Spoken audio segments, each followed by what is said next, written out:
پاکستان کو ایران کا ساتھ دینا چاہیے. آپ یہ دیکھیں الحمدللہ ساتھ دیا ہے, ان امیدوں پہ پورا اترا ہے پاکستان. رہ گئی یہ بات کہ فرنٹ لائن پہ جا کے ہم لڑنا تو ممکن نہیں ہوتا, ٹھیک ہے, لڑنا تو آپ نے ہوتا ہے. اب آپ اس چیز کو یوں دیکھیں کہ بھائی انڈیا نے ہم پر حملہ کیا, اگر ہم ہی نہ لڑتے تو چین ہماری کیا مدد کرتے. اور اس کو تقابل میں دیکھیں نا, 9/11 کے بعد جیسے آج حافظ صاحب کھڑے ہوئے ہیں, اگر پرویز مشرف کھڑا ہو گیا ہوتا تو کیا چین ساتھ نہ تھا. 1965 میں 17 دن کی جنگ کے بعد مذاکرات کی ٹیبل پر بیٹھنے کی بجائے ایوب خان کہتا ہم گھاس کھائیں گے مر جائیں گے, تو کیا چین مدد کو نہ آتا. جب آپ خود ہی لڑائی بند کرنے کے لیے مرے جا رہے ہوں, کوئی آپ کی مدد کیوں کرے گا. جب آپ خود ہی لیٹے جا رہے ہوں, کوئی کہہ کرے گا, اور آپ کے اندر کوئی کھڑے ہونے کا کیلیبر ہی نہ ہو, ورتھ ہی نہ ہو, تو پھر کوئی کیسے مدد کرے گا. لنگڑے گھوڑے کے اوپر تو کوئی نہیں سوار ہوتا. افغانیوں نے بھی اپنی ورتھ پروف کی, تو تب اس کے بعد CIA نے بھی پیسے دیے اور ہم نے بھی ان کی مدد کی. پہلے تو افغانی خود کھڑے ہوئے تھے روس کے خلاف. پہلی دفعہ تو آپ کو اپنی ورتھ پروو کرنی پڑتی ہے, پھر آپ کو مدد بھی ملنا شروع ہو جاتی ہے. ابھی ایرانی آپ نے ایک ہفتہ بہت اچھا بتایا, اگر ہفتہ نکال جاتے ہیں نا یہ, اور اب نکالتے نظر آ رہے ہیں, تو پھر مدد شروع ہو جائے گی. وہ جو آپ نے چین کا اور یہ وہ حوالہ دیا ہے نا, ضرورت ہے بھائی سب کی, کیونکہ اس نے تو سب کو گند ڈالا ہوا ہے, پورے علاقے میں فتنہ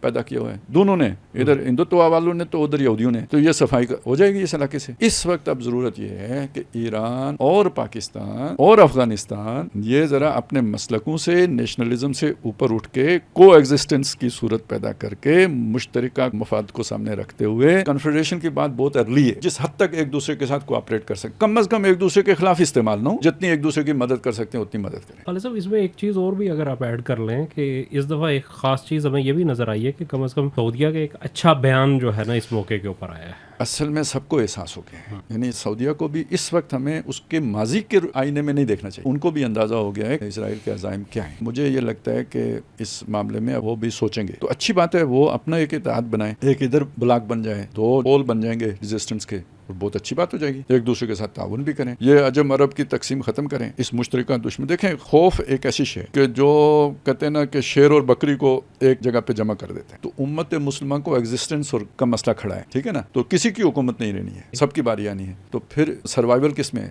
متحد ہو جانے. متحد ہونے کے لیے وہ اب تو خیر اینٹوں اور بلاکوں کی دیوار بنتی ہے نا, پہلے پتھروں کی بنتی تھی. جب پتھروں کی بنتی تھی تو ایک پتھر کو دوسرے پتھر کے اوپر رکھنے کے لیے تراش خراش کرنی پڑتی ہے نا, اس کے بغیر وہ فٹ نہیں ہوتا. تو یہ جو بنیاد مرصوص ہم نے جو شروع, پتہ نہیں ہم نے نام یہ سارا کچھ سوچ کے کس نے سوچا ہوگا اتنا, لیکن یہ آپ نے اگر پوری امت کی بنیاد مرصوص بنانی ہے, ہر ایک کو کچھ نہ کچھ تراش خراش اندر سے کرنی پڑے گی, تب جا کے یہ بنیاد مرصوص بنے گی. مسلک کی اس شدت کے ساتھ آپ ایک نہیں ہو سکتے.